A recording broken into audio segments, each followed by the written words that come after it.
Bonjour à tous. Aujourd'hui, nous sommes le mardi 28 juillet 2026 et notre cher ami et frère, John Helmer, est avec nous. Bon retour parmi nous, John. Merci de m'accueillir. C'est bon d'être de retour. John, laissez-moi commencer par l'une des dernières informations diffusées sur ces chaînes ukrainiennes liées à l'armée. Elle parle de l'Iran qui se préparerait à lancer des missiles balistiques sur le territoire ukrainien. Et cela intervient après l'attaque ukrainienne contre un cargo iranien. D'abord, ça me paraît très étrange. Quiconque connaît le comportement de l'armée iranienne, des forces armées iraniennes, ne peut pas croire à une attaque imminente de l'Iran contre l'Ukraine. Mais au vu de ce qui se passe, quelle est votre lecture de ce genre d'informations venant d'Ukraine? Et sur l'autre sujet, le sujet principal, l'attaque ukrainienne contre un cargo qui devait arriver en Iran, mais qui se rendait de Russie en Iran et qui a été touché par les Ukrainiens ou par un drone ukrainien, si je ne me trompe pas. Allez-y, John.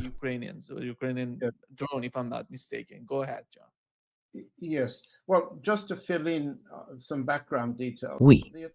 Alors juste pour apporter quelques précisions, l'attaque dont vous parlez a eu lieu le 25 juillet. Le navire, je crois qu'il s'appelait l'Ana, se trouvait dans les eaux territoriales russes au large d'Astrakhan. L'ambassadeur d'Iran à Moscou, Qassem Jalali, a fait une déclaration assez détaillée à la presse russe. Il a dit que l'Iran attendait, et je baisse les yeux pour citer les mots exacts, que l'Iran attendait une réponse sérieuse à l'attaque menée par l'Ukraine contre le navire iranien dans les eaux territoriales russes, en mer Caspienne, le 25. L'attaque a conduit à... Le drone a frappé la passerelle du navire et un marin iranien a été tué. Le diplomate iranien a dit que le navire se trouvait à 5 km de la côte. Il était ancré pendant une tempête.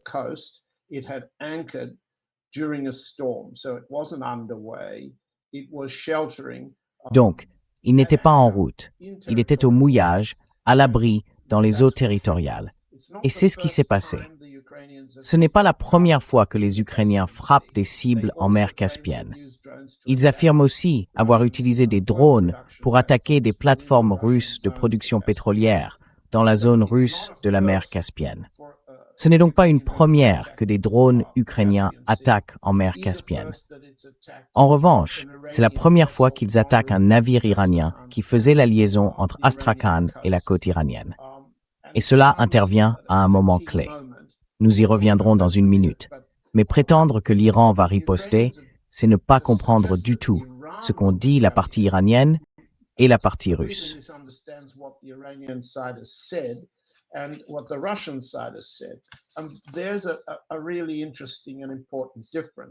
Il y a une différence très intéressante et importante. Le lendemain, le 26 juillet, le ministre iranien des Affaires étrangères, Araghchi, a téléphoné à son homologue russe, Lavrov, à Moscou. Et les deux ministres ont donné des versions légèrement différentes, voire sensiblement différentes, de leur conversation.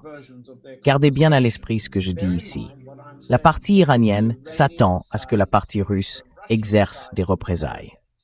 Il ne s'agit pas de dire que l'Iran ripostera directement.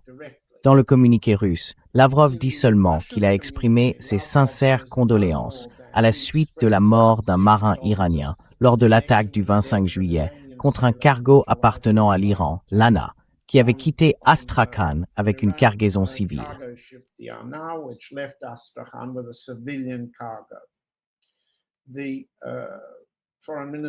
Le ministre russe des Affaires étrangères a déclaré que son homologue iranien avait remercié les autorités d'Astrakhan d'avoir apporté leur aide à l'équipage du navire attaqué.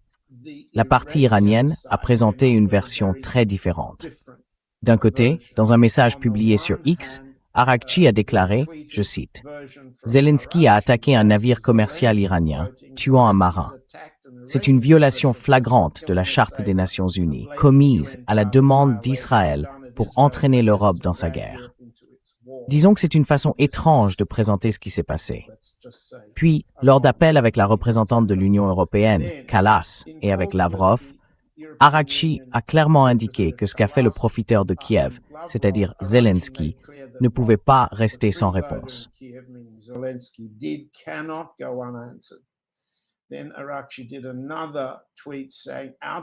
Puis Araqchi a publié un autre tweet disant « Notre doctrine de défense est claire, œil pour œil. Toute agression contre l'Iran entraînera une réponse puissante et décisive. » Pour résumer, que se passe-t-il ici? D'abord, l'Ukraine et l'Iran ont eu de graves différends. Si vous vous en souvenez, les autorités iraniennes ont abattu un avion qui reliait Téhéran à l'Ukraine, tuant les passagers à bord. C'était essentiellement un tir par erreur, pendant une période d'alerte lorsque la défense aérienne iranienne a abattu l'appareil. Depuis lors, les relations entre les deux pays n'ont jamais été bonnes. Ensuite, tout le monde comprend, à Kiev comme à Moscou, que les drones iraniens ont apporté une aide considérable aux Russes dans leurs opérations depuis le début de la guerre, en 2022. Et il y a eu un partage de technologie.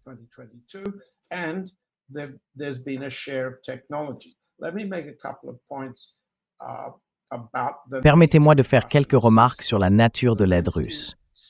Zelensky a déclaré « D'ailleurs, Zelensky doit rencontrer le président Trump à la Maison-Blanche dans 30 minutes. » Puis, 1h30 plus tard, le premier ministre israélien Netanyahou sera à Washington et rencontrera Trump. Donc, si l'on peut dire, nous parlons contre eux. Ce que Zelensky a dit dans des commentaires accordés ce week-end au journal britannique Financial Times, c'est que la Russie fournit du renseignement satellitaire. Et il a souligné qu'elle avait apporté une aide matérielle à l'Iran pour frapper des cibles américaines. Nous en avons beaucoup parlé la semaine dernière. Oui, les États-Unis accusent la Russie d'aggraver la situation et de permettre à l'Iran de frapper du personnel américain, de tuer des Américains sur des bases américaines, des bases de la CIA à travers le Moyen-Orient. Maintenant, Post-Internet Fourth détour sur un point.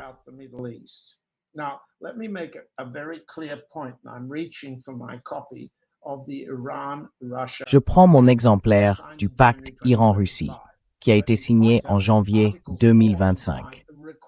Je tiens à souligner que les articles 4 et 5 exigent qu'ils obligent la Russie à fournir des renseignements à l'Iran. L'article 4 dit qu'afin de renforcer la sécurité nationale et de faire face aux menaces communes, les services de renseignement et de sécurité des parties contractantes échangeront des informations et de l'expérience et renforceront leur coopération. S'agissant de l'échange d'informations, il ne fait aucun doute que depuis ce pacte, au sein du groupe de travail militaire entre l'Iran et la Russie, l'échange de renseignements est une obligation. Il n'y a aucun doute là-dessus. Deuxièmement, l'article 5 du pacte exige que lorsqu'il existe un risque de guerre, d'attaque ou d'invasion contre l'une ou l'autre des parties, les deux parties se consultent et coopèrent pour faire face aux menaces militaires et sécuritaires communes, de nature bilatérale et régionale. Voilà ce que les deux pays ont déjà signé.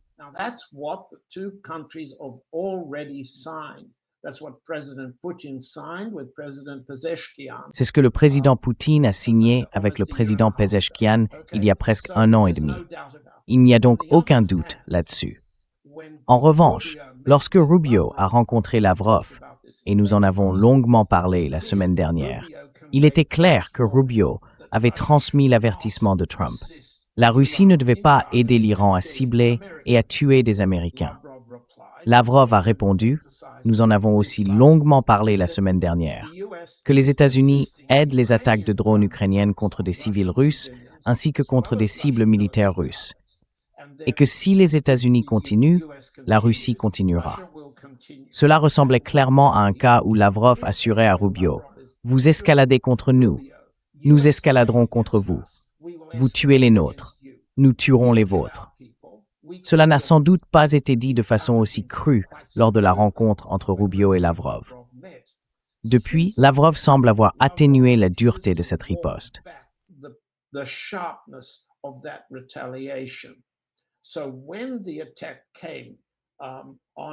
Donc, lorsque l'attaque a eu lieu le 25 juillet contre le navire iranien d'Astrakhan, on a une fois de plus un nouveau cas qui pose la question suivante. Qu'est-ce que le président Poutine est prêt à faire pour combattre l'escalade américaine contre les infrastructures énergétiques russes, l'économie civile, et ainsi de suite. On voit une fois encore que lorsque Araghchi dit « notre doctrine de défense est claire », œil pour œil, est-ce que cela signifie que la Russie ripostera, comme l'a dit l'ambassadeur iranien, contre des cibles ukrainiennes? Que veut dire œil pour œil dans cette guerre? Or, les deux guerres sont liées. Le front iranien et le front ukrainien sont liés pour toutes les parties, les États-Unis, l'Ukraine, la Russie et l'Iran. Donc, comme nous l'avons dit la semaine dernière, c'est un test sérieux de ce que signifie la riposte pour le président Poutine. Est-ce la même chose que ce que Lavrov a communiqué à Rubio la semaine dernière? Est-ce différent ou moins important? Ce sont toutes des questions vraiment brûlantes.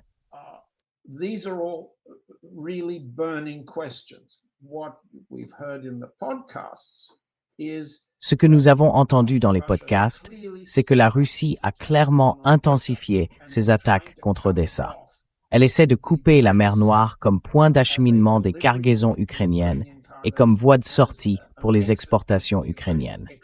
Cependant, en coupant les routes maritimes, la Russie ne peut pas entraver les itinéraires alternatifs qui passent par la Roumanie, par le Danube, puis par cette voie jusqu'en Ukraine. En revanche, ce que nous ne voyons pas encore, c'est la riposte dont j'ai parlé la semaine dernière. Couper les routes terrestres vers l'Ukraine et celles qui en sortent vers la Pologne et la Roumanie. Donc, ce que signale cette attaque contre un pétrolier ou cette attaque dans la mer Caspienne, c'est une fois de plus l'épreuve à laquelle est confronté le président Poutine. Comme l'a souligné à sa manière l'ambassadeur iranien, quelle sera la réponse sérieuse de la Russie, maintenant que les deux guerres et les deux champs de bataille sont liés?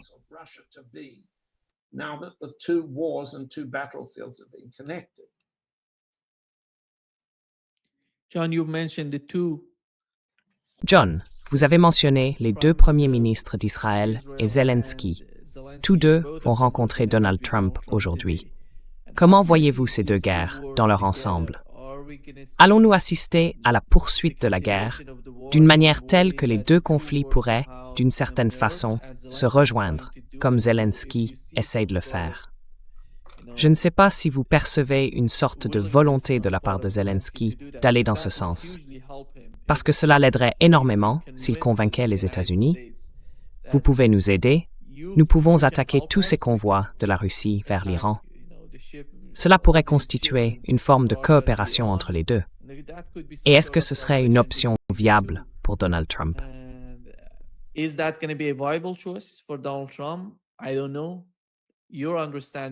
ne sais pas quelle est votre lecture de la situation.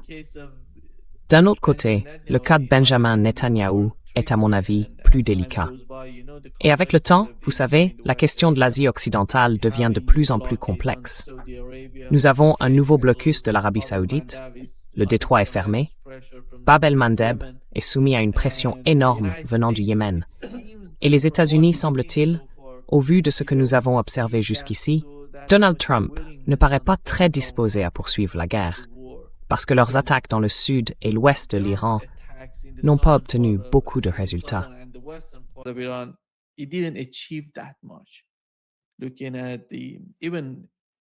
Même parmi ceux qui, je dirais, en Iran, ont une vision très négative des États-Unis, on entend que les États-Unis essaient de faire ceci ou cela.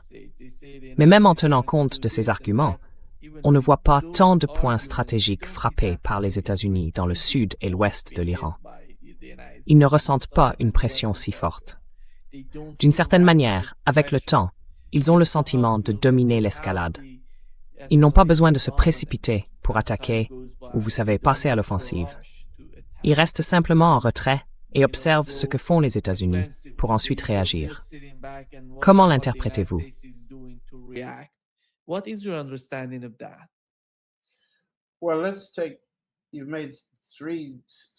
Eh bien, vous avez soulevé 3 points distincts et importants. Prenons-les un par un. Concentrons-nous très rapidement sur la rencontre que Netanyahou s'apprête à avoir à la Maison-Blanche à 11 heures.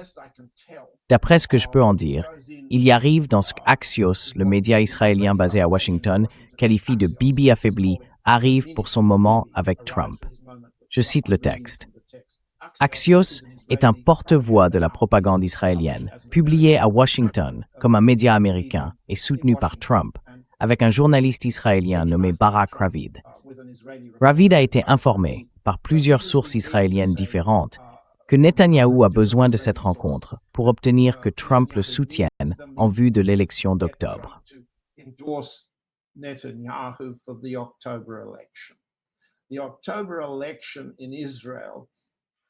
L'élection d'octobre en Israël approche et les premiers sondages israéliens viennent de paraître. Je ne prétends pas être un expert d'Israël, autrement que dans le cadre de ce dont nous avons déjà parlé. Mais permettez-moi de mentionner ces sondages, parce que c'est assez récent pour notre audience.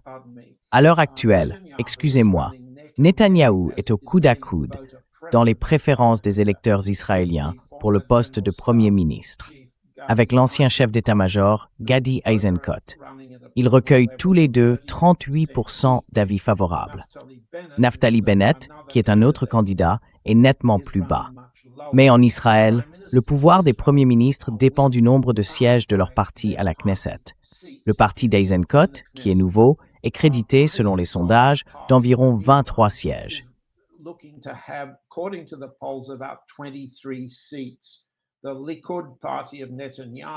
Le Likoud de Netanyahou, qui le placerait ou le maintiendrait au poste de Premier ministre, aurait environ 22 sièges. Bennett, et puis vous avez beaucoup de petits partis. Plus le parti est petit, plus les chiffres sont faibles, et plus il est toujours difficile, dans la politique israélienne, de calculer quelle coalition serait nécessaire pour maintenir Netanyahou au pouvoir, lui conserver son poste de Premier ministre, par opposition à celle qui placerait Eisenkot au poste de Premier ministre, ou Bennett. Dans ce contexte, c'est donc dans ce contexte qu'Axios dit que Netanyahou est arrivé. Axios affirme que Netanyahou voulait venir à la Maison-Blanche la semaine dernière, mais que cela lui a été refusé. Trump était occupé. Aujourd'hui, on le cale entre Zelensky à 9h30 et les funérailles de Lindsey Graham, apparemment à 1h.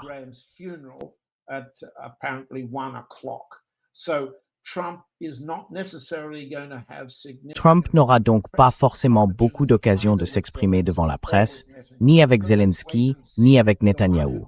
Mais attendons de voir. Celui qui aura une occasion face à la presse sera le plus favorisé. Le Wall Street Journal, le Washington Post et d'autres porte-voix de la pensée de l'administration affirment que Zelensky devrait recevoir un accueil chaleureux. Pour Netanyahou, ils n'en sont pas sûrs. Si Netanyahou obtient le soutien électoral de Trump, que Trump a jusqu'ici hésité à lui accorder, c'est pour cela qu'il est venu. D'accord? Et disons que cela pourrait tout à fait suffire aux Israéliens jusqu'au retour du Congrès, qui votera à l'automne sur les mesures d'approvisionnement en armes et de soutien financier.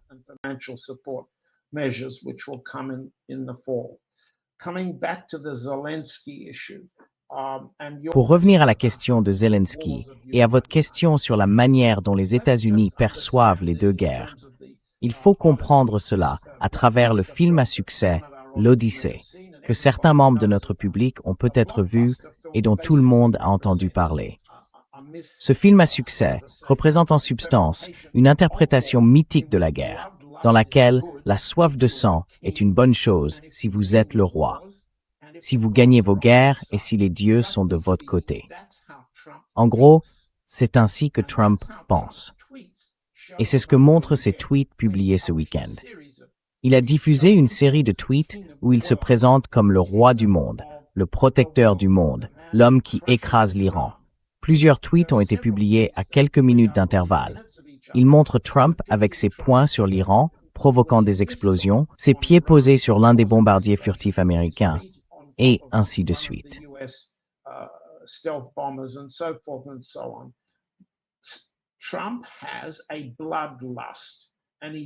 Trump a une soif de sang, et il pense que la violence est à la fois morale et efficace. Aujourd'hui, il a autour de lui des individus un peu moins primitifs, mais plus calculateurs, comme Stephen Miller, comme les chefs d'état-major interarmés, comme John Ratcliffe à la CIA. Il calcule comment utiliser la soif de sang de Trump et sa conviction en faveur de la soif de sang dans un style digne de l'Odyssée pour les deux guerres permanentes qu'ils veulent mener. Ils veulent mener une guerre permanente contre l'Iran jusqu'à ce que l'Iran soit détruit. Et je ne vois pas, malgré toutes les pertes tactiques et opérationnelles subies par les États-Unis, ainsi que les pertes correspondantes du côté iranien, je ne vois aucun abandon de la stratégie américaine dans cette guerre. Deuxièmement, ils veulent aussi mener une telle guerre permanente contre la Russie.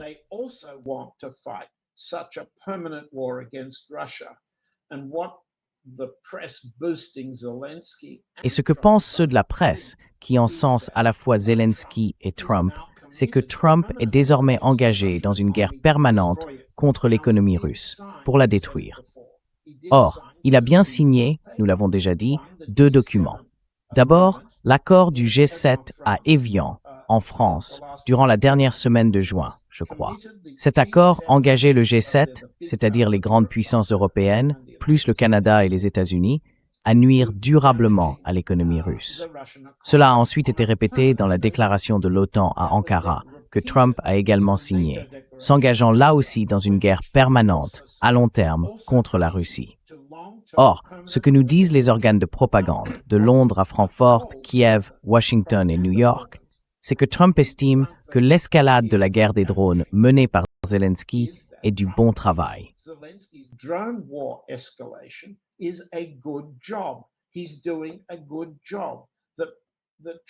Il fait du bon travail et Trump soutient cette escalade. Il continuera à la financer et à l'appuyer. Eh bien, je pense que ça répond à votre question. Vous avez au fond un individu très primitif, assoiffé de sang, qui se croit roi, le roi du monde, en quelque sorte. Il pense gagner ses guerres grâce à un niveau de violence que l'autre camp, qu'il s'agisse de l'Iran ou de la Russie, ne peut pas combattre efficacement. Et il croit que les dieux sont de son côté. Dans le cas de Trump, comme dans le récit de l'Odyssée. Il croit aussi que la technologie de ses armes, sa technologie, la meilleure au monde, comme il ne cesse de le tweeter, finira par l'emporter. Et que cela se terminera bien, comme dans l'Odyssée.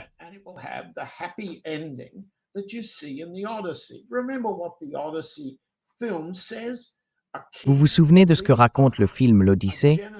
Un roi laisse derrière lui un génocide, l'effacement de Troie, la réduction en esclavage de toutes ses femmes. Il laisse derrière lui un génocide accompli en rentrant chez lui. Sur le chemin du retour, il s'accorde un repos et des loisirs très luxueux, très agréables.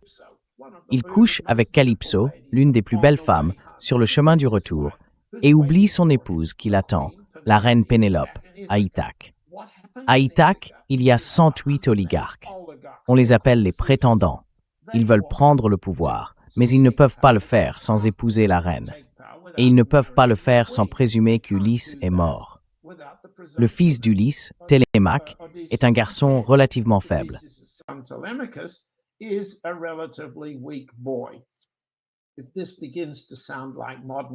Si ça commence à ressembler à la politique américaine contemporaine et à la façon moderne dont les États-Unis font la guerre, c'est ainsi que Trump pense. C'est ainsi qu'Hollywood pense que Trump pense. C'est ainsi qu'Hollywood veut que les Américains pensent.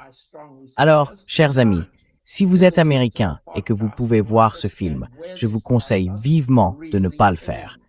Écoutez le podcast et comprenez où cette soif de sang mène réellement. Elle ne s'arrête pas. Elle peut s'arrêter, mais lentement.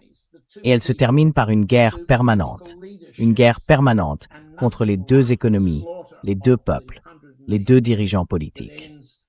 Et rien de comparable au massacre des 108 hommes qui conclut le retour d'Ulysse, au meurtre des esclaves qui ont servi les prétendants pendant son absence, puis à la scène de torture et de mutilation génitale qui figure dans le poème, mais a été, avec une certaine pudeur, laissée de côté dans le film.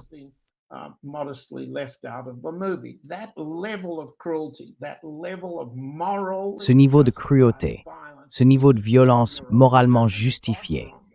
Si vous êtes le roi, si vous êtes un gagnant, et si les dieux sont de votre côté, c'est comme ça que Trump pense. Derrière cela, il y a l'image d'électeurs qui continuent de le soutenir très fortement. Et les techniciens de la Maison-Blanche constatent que même si Trump perd environ 1 point de pourcentage d'approbation chaque semaine, le problème auquel il est confronté, c'est l'inflation. Le problème qu'il doit maîtriser, c'est le prix du pétrole à la pompe. Mais permettez-moi d'ajouter, entre parenthèses, une chose très claire. Les États-Unis ont désormais épuisé la réserve stratégique de pétrole à un niveau inférieur à celui de 1990. Pourtant, ce pétrole est exporté. Les exportations américaines de pétrole brut provenant de la réserve stratégique de pétrole ont augmenté de plus de 22%.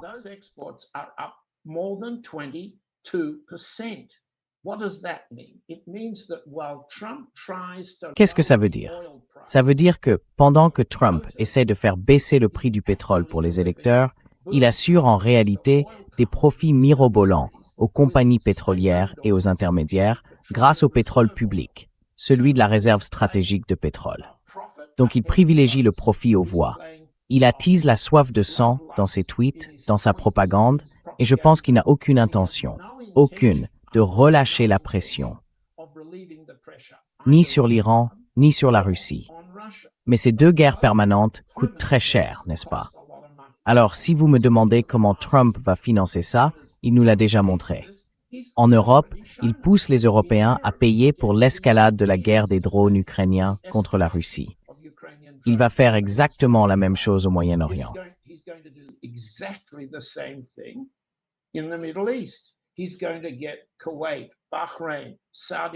Il va faire payer au Koweït, à Bahreïn, à l'Arabie saoudite, aux Émirats arabes unis et au Qatar les réparations des dégâts causés. Disons qu'il s'agit de quelque part entre 10 milliards de dollars, d'après les estimations que j'ai vues, pour réparer les bases américaines et récupérer les radars que la partie iranienne a détruits. Il va tenter de contraindre les Arabes à payer le coût de cette guerre qui se poursuit. Maintenant, sur le plan stratégique, c'était votre question. Cette ambition paraît-elle plus faible aujourd'hui qu'au début de chacune de ces guerres? Je dirais que le camp américain estime qu'elle n'est pas plus faible qu'au début de la guerre et que les dépenses imposées par l'Iran aux Arabes seront payées par les Arabes. Et le besoin qu'ont les Arabes, ou plutôt les sheikhats, disons les sheikhats, pas les Arabes dans la rue, de protection américaine est encore plus grand aujourd'hui qu'avant février. Et pourquoi ne pas m'arrêter là pour vous laisser placer un mot?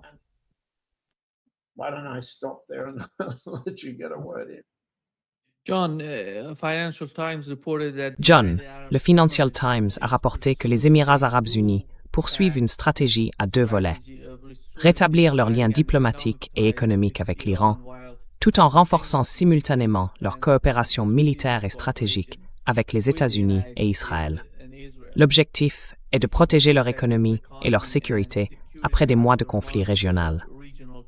C'est le doute qui existe aujourd'hui chez les pays du CCG. D'un côté, on voit bien le conflit dans cette région, évidemment.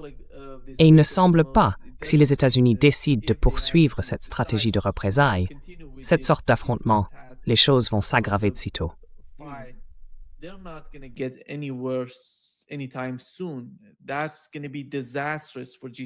Ce sera désastreux pour les pays du CCG, parce qu'ils veulent sortir de ce chaos le plus vite possible. Leur économie est soumise à une pression énorme. L'Arabie saoudite avait une sorte de liaison par la mer Rouge pour exporter ses produits. Aujourd'hui, ces possibilités sont limitées à cause de Bab el-Mandeb. Comme vous le savez, il y a un blocus à cet endroit. Et ils ont le canal de Suez. Le canal de Suez a ses propres limites. Exactement. Comment voyez-vous l'état d'esprit des pays du CCG à mesure que le temps passe? Dans ce rapport du Financial Times, on dit essentiellement que d'un côté, ils doivent coopérer avec les Iraniens. De l'autre, ils veulent aussi rester proches des États-Unis et d'Israël.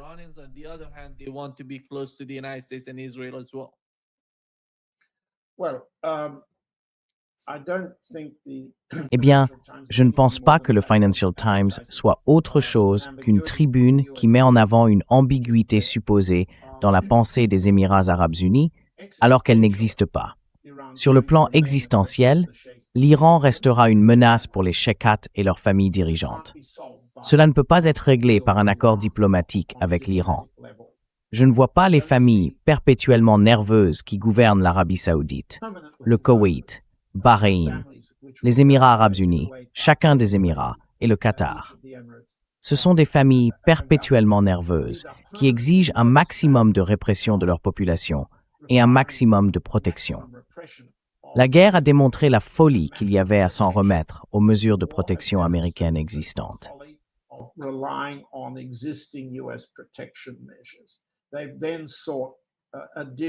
Ils ont ensuite cherché des effectifs supplémentaires dont il manque pour leur défense et leur sécurité intérieure. Les Saoudiens se sont tournés vers les Pakistanais, comme nous le savons. Les Émiratis se sont tournés vers les Indiens. La démarche des Émirats auprès du Premier ministre Modi a échoué. En début d'année, le Premier ministre Modi avait accepté qu'en échange d'un investissement important des Émirats arabes unis en Inde, un investissement très substantiel, l'Inde fournisse aux Émirats arabes unis une sorte de force équivalente, ainsi que de la sécurité, de la technologie et des armements de défense. Cela faisait partie de la stratégie indienne que Modi a annoncée lorsqu'il s'est rendu à la Knesset en février, seulement 48 heures avant le début de la guerre.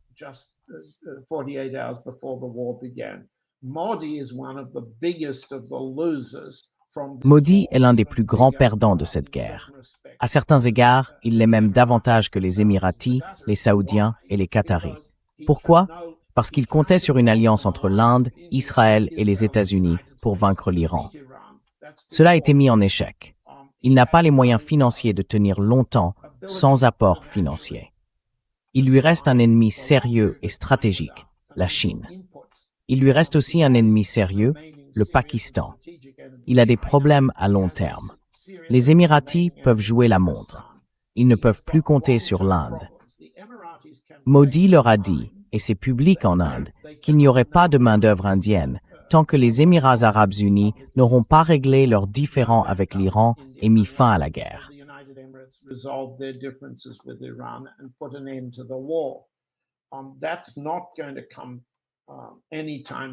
Ça ne va pas arriver de sitôt. Mes sources à Delhi pensent que les Indiens ont une mauvaise opinion de la position des Émiratis. Je pense donc que les Émirats arabes unis cherchent à gagner du temps en essayant de réorganiser leur défense sous protection américaine, dans un contexte de très grande incertitude. Je ne vois pas de changement dans leur stratégie fondamentale, qui consiste à dépendre des États-Unis comme protecteurs. Tout ce que je peux ajouter à votre remarque sur les Saoudiens, c'est qu'ils sont mieux placés que les Qataris ou les Émiratis pour acheminer leur pétrole. Oui, l'oléoduc de Yanbu a permis de transférer environ 4 millions de barils sur les 10 millions de barils par jour. Toutefois, les Iraniens et les Houthis, surtout les Houthis, désormais, ont menacé Yanbu en tant que port.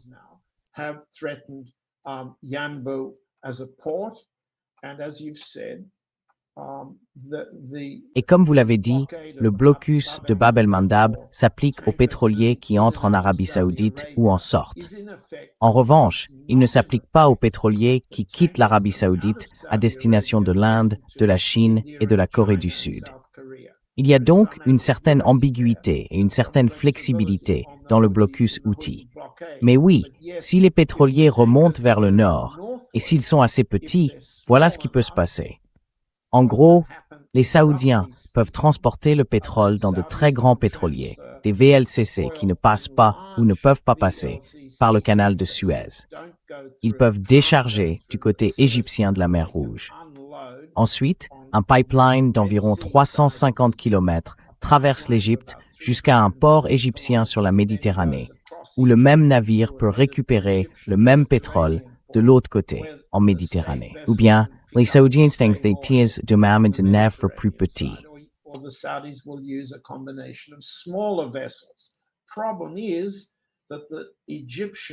Le problème, c'est que le contournement égyptien du canal de Suez a une capacité limitée, de l'ordre de 2 750 000 barils par jour. C'est donc un point d'étranglement. Et le blocus Houthi peut en pratique fermer la moitié de ce que l'Arabie saoudite exportait. Cela reste davantage que ce que les Émirats ou le Qatar peuvent faire sortir par le détroit d'Ormuz fermé. Donc, avec toute cette incertitude qui se transmet et se reflète dans les tarifs des pétroliers et dans la manière dont les mouvements maritimes s'effectuent, ma réponse un peu longue à votre question est la suivante. Les sheikhats arabes ne peuvent pas conclure une paix fiable avec l'Iran. pas après cela, ni à l'avenir.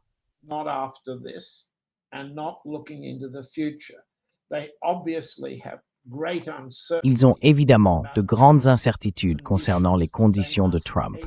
Ils doivent payer les réparations, ils doivent payer la protection, ils manquent d'effectifs. Ils peuvent dépenser de l'argent pour Trump, mais ils ne peuvent pas acheter de main-d'œuvre. Les Saoudiens, eux, peuvent acheter de la main-d'œuvre pakistanaise. Oui, cela pourrait leur être utile en cas de problème de sécurité intérieure. Mais ces forces ne sont pas forcément plus efficaces pour défendre l'Arabie saoudite contre les attaques de drones iraniens et houthis, comme on l'a déjà vu. Les Émirats sont dans une situation pire. Le Qatar est dans une situation encore plus critique. C'est comme ça que je le vois. Je ne sais pas si j'ai laissé de côté une autre partie de votre question. J'espère que non. Yeah, no.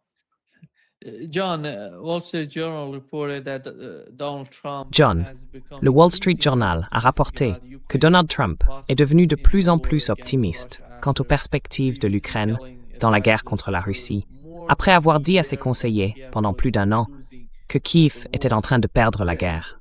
Oui, l'article dit que Trump aime les gagnants et qu'il considère désormais de plus en plus Zelensky comme l'un d'eux.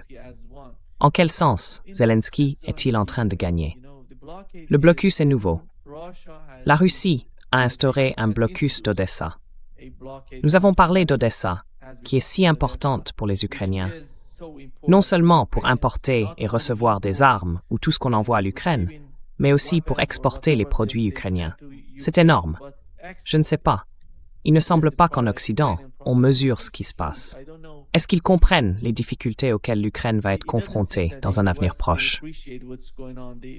L'hiver arrive et les choses vont empirer pour l'Ukraine. Mais comment peut-on soutenir que l'Ukraine est en train de gagner? En quel sens l'Ukraine gagne-t-elle? Can you argue that Ukraine is winning? In what sense Ukraine is winning?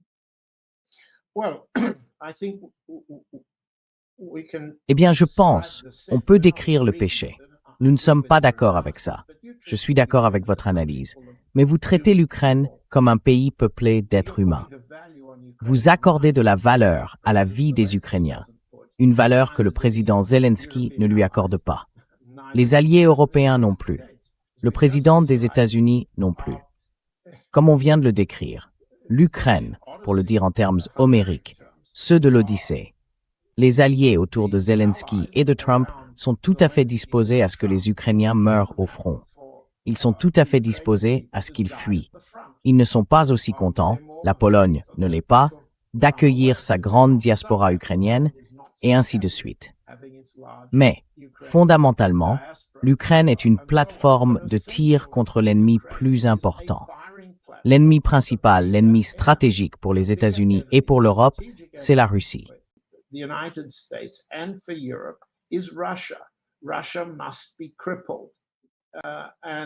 La Russie doit être paralysée. Et tant que le coût de cette guerre permanente à long terme est payé par les Européens et que les armes utilisées sont principalement américaines ou issues d'une coproduction dans les États européens, alors les souffrances infligées au peuple ukrainien, son taux de perte, la destruction de son commerce, tout cela devient le coût de la guerre menée contre la Russie. Et c'est un coût que les Européens, le régime de Zelensky et son entourage, qui s'enrichissent fabuleusement, acceptent, quel que soit le nombre de morts ou l'ampleur des territoires perdus. Pourquoi pensent-ils gagner? Eh bien, ils infligent un certain niveau de dommages aux infrastructures énergétiques russes. Ils causent un certain niveau de dégâts au financement de l'État. Ils pensent aussi porter atteinte à la cohésion interne de la Russie.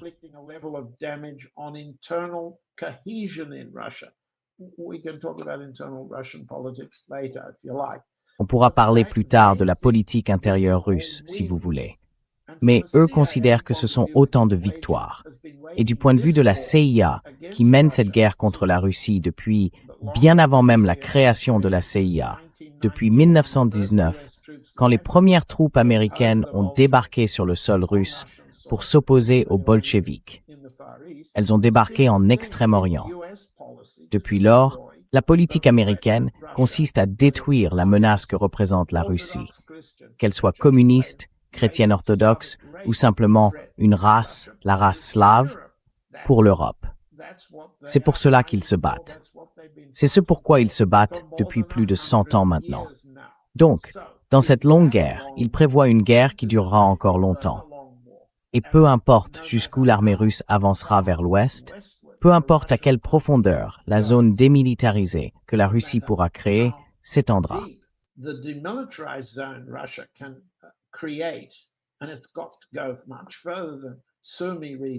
Et cela doit aller bien au-delà des régions de Soumy, de Kharkov et de Dnipropetrovsk. Ce sont les régions que le président Poutine a qualifiées de zones tampons. La seule manière efficace d'arrêter un État ukrainien relativement vide, rempli de combattants opérant avec des drones, c'est d'étendre cette zone démilitarisée jusqu'à la frontière polonaise et de couper l'Ukraine. Mais l'Europe est prête à se battre pour ce champ de bataille, ce nouveau champ de bataille. Et il pense prendre légèrement l'avantage. Et c'est ce que Trump aime. Et si l'on met de côté la psychologie particulière de Trump, sa soif de sang, appelons cela la mentalité du blockbuster, l'Odyssée.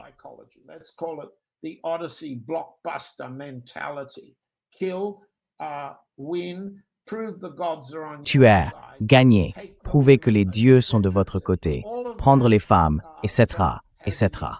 Tout ça, Trump l'a dans la tête. Mais c'est une personne utile et manipulatrice, une figure manipulée qui représente une stratégie de fond, laquelle a toujours été la stratégie des États-Unis. Et c'est ce que les soi-disant réalistes américains, qui pensent qu'on peut persuader les États-Unis de changer de politique aujourd'hui, parce qu'ils n'ont plus besoin de cette stratégie, n'ont pas compris la continuité historique.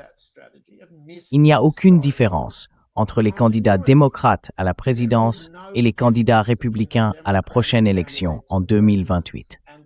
En quoi est-ce différent d'il y a 100 ans?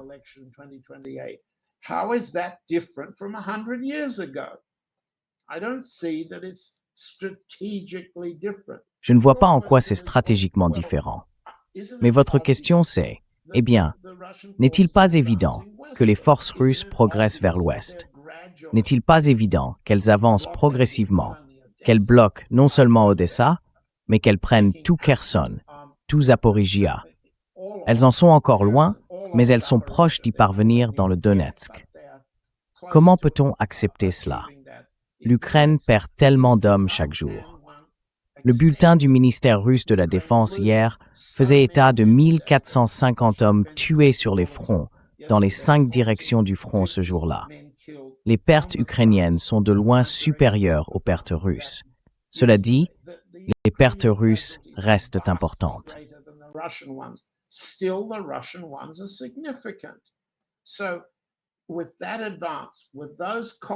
Donc, avec cette avancée, avec ces coûts, le camp américain, le camp ukrainien, pense qu'en saignant la Russie, en la rendant vulnérable, en modifiant les votes, en modifiant les taux d'approbation, ils obtiendront la révolution interne qu'ils cherchaient de 1989 à 1990.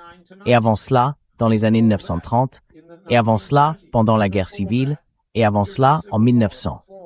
La même théorie, la même doctrine, la même stratégie, avec des variantes. Ils pensent avoir l'occasion, l'initiative. Ils pensent avoir la maîtrise de l'escalade. C'est ce qu'ils pensent. Et Trump a mis au point un plan que les démocrates n'avaient pas, faire payer quelqu'un d'autre et se faire payer pour cela. Et c'est ce qui se passe.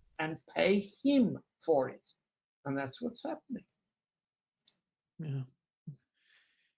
John, before wrapping up, John, avant de conclure, pensez-vous que l'Europe poursuivra les mêmes politiques?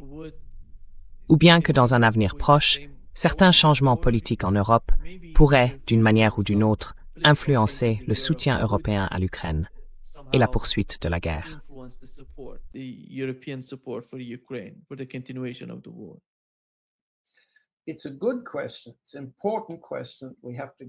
C'est une bonne question. C'est une question importante.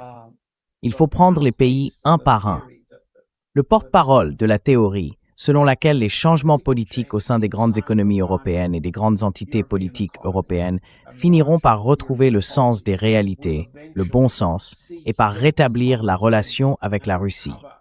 Le porte-parole de cette ligne à Moscou, c'est Kirill Dmitriev, le représentant spécial du président pour les négociations avec les États-Unis. Si vous le souhaitez, vous pouvez lire ou regarder les publications de Dmitriev sur X toutes les 2 heures environ, où il souligne cette conviction. Pendant des semaines et des mois, il affirmait que le Premier ministre britannique, Keir Starmer, était un désastre politique et qu'il serait renversé.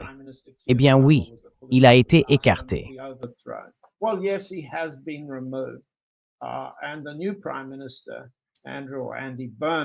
Et le nouveau Premier ministre, Andrew ou Andy Burnham, est désormais en poste. Mais si vous regardez Burnham et les alternatives à Burnham, le chef des Verts ou le chef du Parti réformiste, le chef des Verts est un type juif issu d'une famille ex-soviétique et il est aussi anti-russe que Burnham. Et Burnham est aussi anti-russe que l'était Starmer. Je recommande aux gens de regarder le travail de David Miller. Le professeur David Miller écrit dans un média britannique appelé UK Column. Hier, Miller a produit une analyse très intéressante expliquant comment les raids de bombardement, certains des raids de bombardement qui ont eu lieu la semaine dernière contre l'Iran, ont été les premiers raids de bombardement que Burnham a autorisés depuis la base de la Royal Air Force de Fairford, dans le Gloucestershire.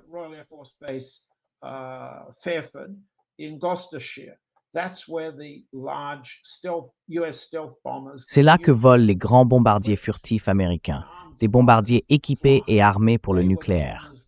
Ce sont eux qui ont attaqué les prétendues installations nucléaires iraniennes en juin dernier. Burnham a autorisé leur décollage la semaine dernière. Miller désigne le lieu de stockage de ces bombes comme une base militaire. C'était autrefois un aérodrome appelé RAF Welford. Je mélange les noms.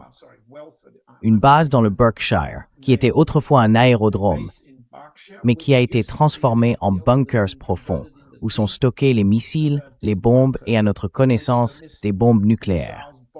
Elles sont chargées sur les bombardiers à environ 30 ou 40 km plus loin, sur l'autoroute.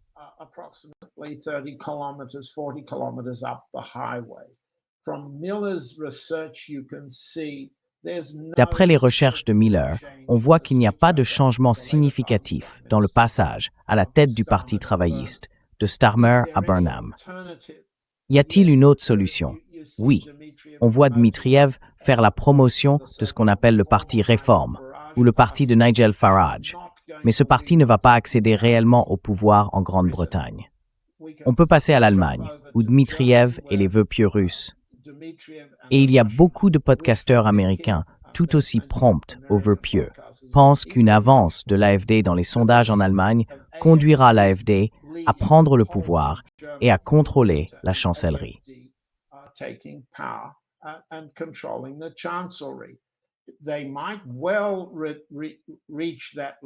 Ils pourraient très bien atteindre ce niveau. Mais d'ici là, ils devront former une coalition avec les chrétiens démocrates. Et pour y parvenir, ils montrent déjà tous les signes d'un déplacement vers ce qu'on appelle le centre. Je ne vois aucun intérêt à utiliser les termes droite, gauche et centre.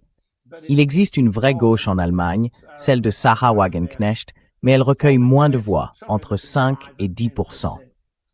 Laissons de côté la vraie gauche et abandonnons les étiquettes de droite et de centre. L'AfD n'abandonnera pas le réarmement de l'Allemagne. Ce programme est désormais gravé dans le béton et il restera en place, que l'AfD soit en coalition avec les chrétiens démocrates ou que les chrétiens démocrates restent en coalition avec les sociodémocrates, les Verts ou toute autre combinaison.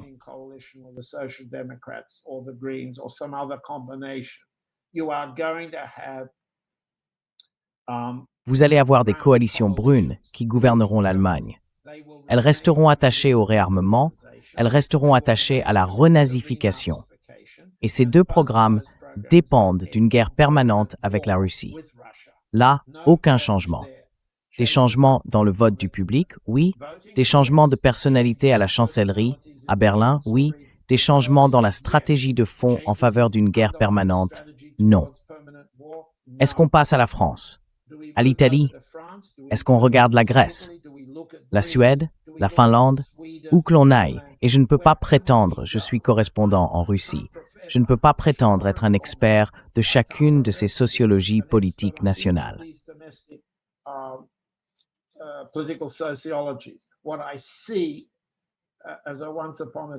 Ce que je constate en tant qu'ancien sociologue, c'est la même tendance.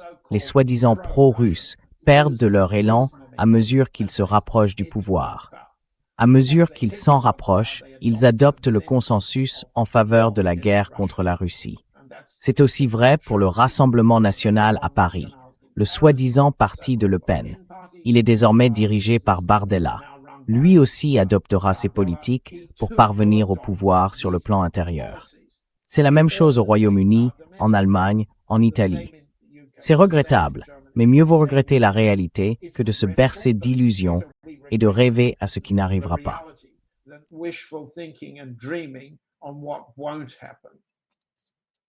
Exactly. Oui, exactement.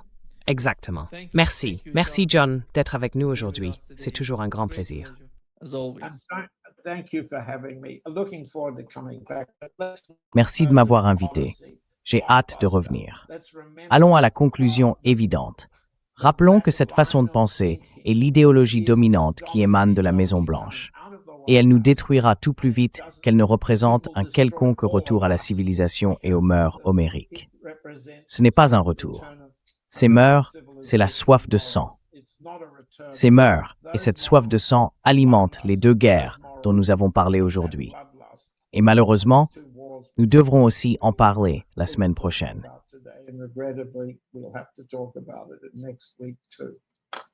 Oui, merci, John. John. Mais